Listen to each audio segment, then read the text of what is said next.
नमस्कार, साक्षात न्यूज में आपका स्वागत है। मैं प्राची जैन। आइए देखते हैं आज की खबर। देश विदेश में बूंदी का नाम रोशन करने वाली बूंदी की बेटी, पहली महिला tarot card reader Soma Maheshwari आज बूंदी में ज्योतिष की दुनिया में छिपे सवालों का जवाब देने के लिए मौजूद इन सभी विद्याओं में एक और विद्या है जिसे टेरो कार्ड रीडिंग कहा जाता है। ज्योतिषों की नगरी छोटी काशी बूंदी में सोमा माहेश्वरी पहली महिला टेरो कार्ड रीडर बन गई है। प्रसिद्धि के पायदान पर तरक्की करती सोमा माहेश्वरी अब लाइव सेशन में हिस्सा लेती है, जहां वह निर्धारित समय में जनता की समस्याओं का समाधान करती है। सोमा माहेश्वरी कहती है, ज्ञान की कोई सीमा नहीं है, बस इसको आगे बढ़ाते हुए तरक्की की सीढ़ियों पर चढ़ते जाना है। सोमा माहेश्वरी सिलोर रोड निवासी दुर्गा शंकर सोमानी की पुत्री है। सोमा ने एमकॉम बीएड किया हुआ है, लेकिन सोमा की ज्योतिष विज्ञान में रुचि ने उन्हें टेरो कार्ड रीडिंग में पहचान दिलवाई। गुरुजनों के हाथों सोमा महर्षि पराशर ज्योतिष सम्मान प्राप्त कर चुकी है। सोमा की शुरू से ही ज्योतिष में रुचि थी। सोमा ने 1 साल पहले टेरो कार्ड रीड करना सीखा और कुंडली देखने में पारंपरागत होने के बाद सोमा माहेश्वरी ने 2021 में कोटा के अनु मित्तल से टेरो कार्ड रीड करना सीखा और सोमा ने लाल किताब से ज्योतिष विज्ञान, टेरो कार्ड रीड, कुंडली मिलान व नाम करेक्शन की योग्यता हासिल की और एक सफल महिला ज्योतिष के रूप में अपनी पहचान बनाई और उन्हें अब देश विदेश से ऑनलाइन वार्ताओं में आमंत्रित किया जाता है और वे वार्ता एस्ट्रोलॉजी, वी एस्ट्रो, एस्ट्रोपी, एस्ट्रा बाबा, गुरुजी जैसे लाइव सेशन का हिस्सा बनती है। सोमा बूंदी की बेटी है। उन्होंने बूंदी के साथ साथ देश विदेश में भी बूंदी का नाम रोशन किया है। अगर आप भी चाहते हैं अपना भाग्य दिखाना तो कॉल कर सकते हैं सोमा माहेश्वरी को या व्हाट्सएप भी कर सकते हैं बात इन नंबरों पर 9423936834। तो आइए हम दिखाते हैं आपको साक्षात न्यूज में किस प्रकार सोमा माहेश्वरी लोगों के भविष्य के बारे में।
आप बूंदी की बेटी हैं। बूंदी की बेटी होकर आपने जो एस्ट्रोलॉजी में नाम चमकाया है देश विदेश में, तो ये शौक आपको कैसे लगा और आपने कहाँ से शुरुआत की, तो इसकी जानकारी दें प्लीज।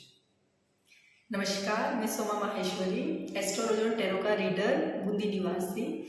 ज्योतिष के बारे में जानने का तो मुझे बचपन से ही जिज्ञासा रहती थी। कहीं से भी मुझे कोई भी किताब मिलती थी, चाहे वो अखबार के माध्यम से हो, चाहे कि कहीं से भी मुझे वो अरेंजमेंट हो, तो मुझे उसको पढ़ना, उसको अध्ययन करना अच्छा लगता था। ग्रहों के बारे में, नक्षत्रों के बारे में, रंगों के बारे में, तो ये सब मुझे पढ़ना बहुत अच्छा लगता था और कहीं ना कहीं ये चीज़ें मेरे दिमाग में वो बैठ जाती थी। बहुत ईजीली मैं इसकी पढ़ाई कर सकती थी। धीरे धीरे बोलते हैं ना कि जहाँ भाग्य को पहुँचाना है वो पहुँचा ही देता है, बस आप मेहनत कीजिए।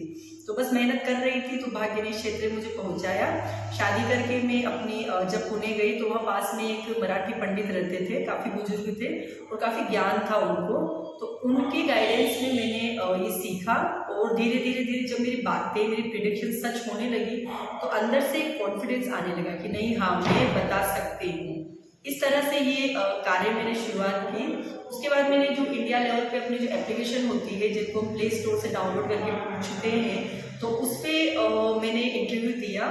तो फर्स्ट बार में मेरा सिलेक्शन हुआ था एस्ट्रो बाबा में।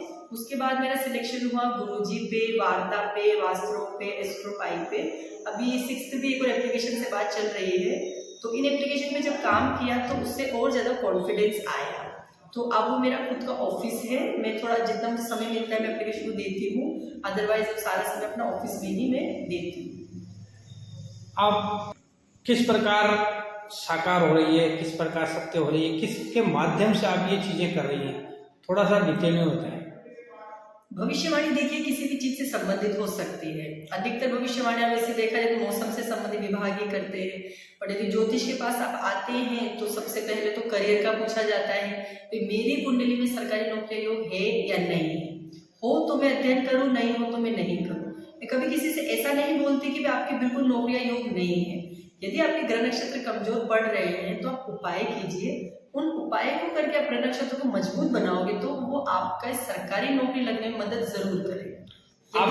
आप जो उपाय बताते हैं क्या वो खर्चीले होते हैं या घरेलू? मेरे उपाय बिल्कुल भी खर्चीले नहीं होते हैं, वो बहुत ज्यादा घरेलू होते हैं और इतने कम बजट में वो इतना असर दिखाते हैं कि आप एक बार जरूर मुझसे बात कीजिए, आपको खुद को असर नजर आ जाए। आप जिस प्रकार देखिए, हर क्वेश्चन का जवाब हम कुंडली से नहीं दे सकते हैं। बहुत बार कुछ क्वेश्चन होते हैं जब हमको मतलब संभावना पूछनी होती है कि हमको वो कार्य करना चाहिए या नहीं करना चाहिए, या जिंदगी बहुत बार 2 ऑप्शन मिलते हैं, हमें कौन से का चुनाव करना चाहिए या कौन सा हमें रिजेक्ट करना चाहिए। वो क्वेश्चन अब आप टैरो कार्ड से पूछिए। जैसे मान लीजिए आपके पास में 2 फ्लैट का ऑप्शन है, आपको 2 जगह मकान मिल रहे हैं, आप कंफ्यूज हो रहे हैं कि मैं कौन सा लूं। ऐसे क्वेश्चन आप टैरो कार्ड से पूछिए। हम पहला क्वेश्चन आपके पहले फ्लैट से पूछेंगे, दूसरा क्वेश्चन दूसरे फ्लैट के लिए पूछेंगे। जिस क्वेश्चन में ज्यादा पॉजिटिव कार्ड आते हैं, जहाँ पे हमको सकारात्मकता दिखती है, आप उसी ही फ्लैट को लीजिए, वो ही आपके लिए फायदेमंद रहेगा। क्योंकि यदि आगे कुछ गड़बड़ है ना तो वो टैरो कार्ड में पता लग जाएगा। अब आगे आप क्या करना चाहती हैं इस क्षेत्र में? मैं इस क्षेत्र में अब मैं वास्तुशास्त्र का अध्ययन करना चाहती हूँ। यह अध्ययन करके ही मैं पूरे एस्ट्रोलॉजर कंप्लीट रूप से बन जाऊंगी। वैसे तो काफी विद्याएं ग्रहण कर ली है, पर जितना ग्रहण करो उतना ही कम होता है जिंदगी में, तो और पढ़ना है।